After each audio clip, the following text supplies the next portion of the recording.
Hi, our signs, Taurus, Virgo, and Capricorn. Welcome to sa ating channel. At ito ay inyong weekly Gabay Tao reading for September 24 to 30. Please be reminded that this is general reading po, so maaari kayo makarelate o hindi. Just take what resonates. Gamitin ang reading na ito bilang gabay lamang. Balik po kayo dito bukas para sa ating daily Gabay Tao reading for September 25. Sa daily tarot reading natin, visit nyo lang po yung channel natin. Please like, subscribe, and click bell button para updated po kayo sa daily tarot reading natin. Maraming salamat po. Para po sa gusto magpa-reading, maaari nyo pong makuha ang link. Nasa description box po ito. O message nyo lang po ako sa Messenger. Opo. Spirit guides, ano po ang ganap for this week para kay Taurus, Virgo, and Capricorn? Ganap po for this week, Spirit guides.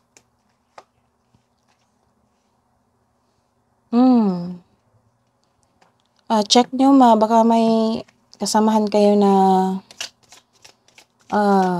Gemini, Libra, and Aquarius. You are sad for this week. Nagkaroon kayo ng sadness. Baka kamag-anak nga kayo.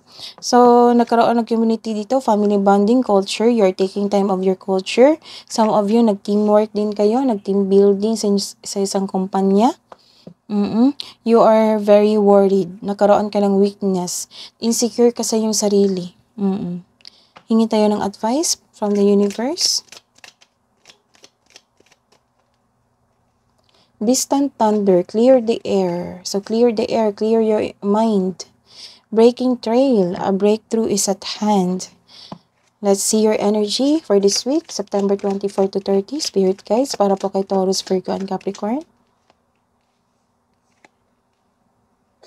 This is a reverse card. Nagkaroon pa kayo ng isang releasing of emotion. But some of you are hesitate to move on. Maaring magpahiwatig na ikaw ay nasa proseso at nagpapalaya sa iyong sarili mula sa paghihigpit. Kaya magpatuloy. Ikaw ay nagpagpaliban o nag-aalangan na sumabak sa aksyon na makatulong sa iyong umunlad. So this card tells you na hindi ngayon ang oras upang huminto o maaari mong makita ang iyong sarili pagbalik kung saan ka nagsimula. Might be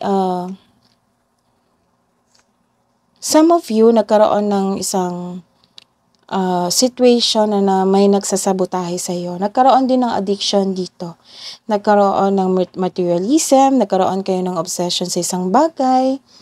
So, this is a warning card na may isang pastime ka na maaring maging bisyo, kaya reflect kung ano ito para maiwasan ito ng maaga. So, this card tells you na you are only limited by what you believe is possible. So, kailangan yung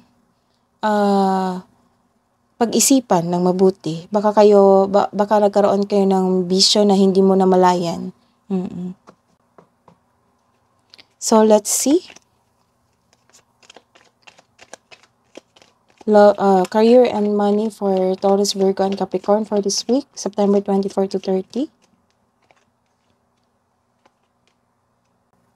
This is a reverse card. Nagkaroon po kayo ng isang, sa sobrang dami na inyong trabaho, na-burnout na po kayo.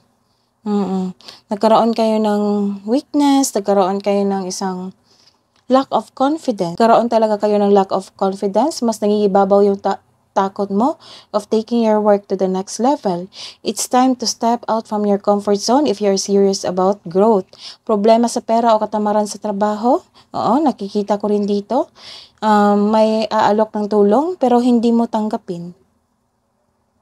So, this is a reverse card. Nagkaroon po kayo ng you are pushing the situation, your project, to have an early result.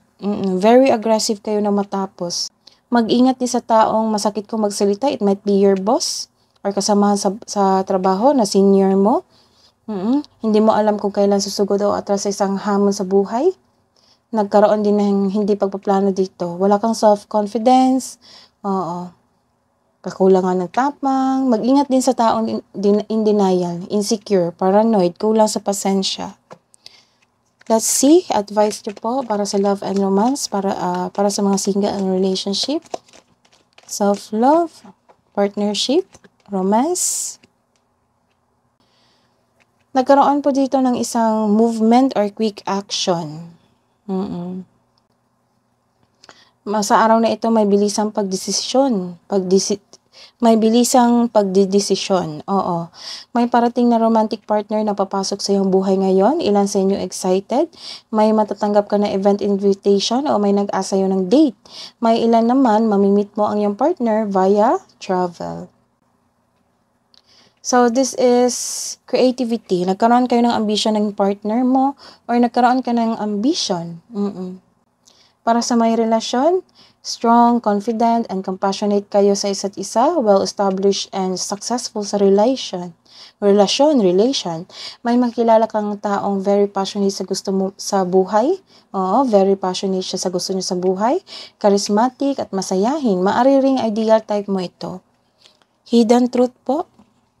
Anong iniisip niya? Anong iniisip mo para sa mga single? I am grateful for the spiritual lesson. Sa mga may relasyon, so many things reminds me of you. Self-love po para sa mga single. Energy work. So, connect to your energy. Relasyon po sa mga may relasyon. Love advice po sa mga may relasyon. Illusion. Avoid the trap of mistaking fantasy for a true soul connection. Kabuang message na po for this week, September 24 to 30. Step out for your comfort zone. Message from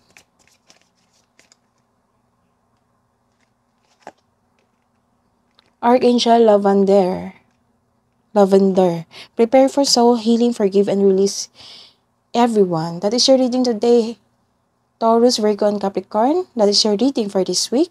Please like, subscribe, and click bell button for notification para po updated kayo sa daily tarot reading natin. Maraming salamat po.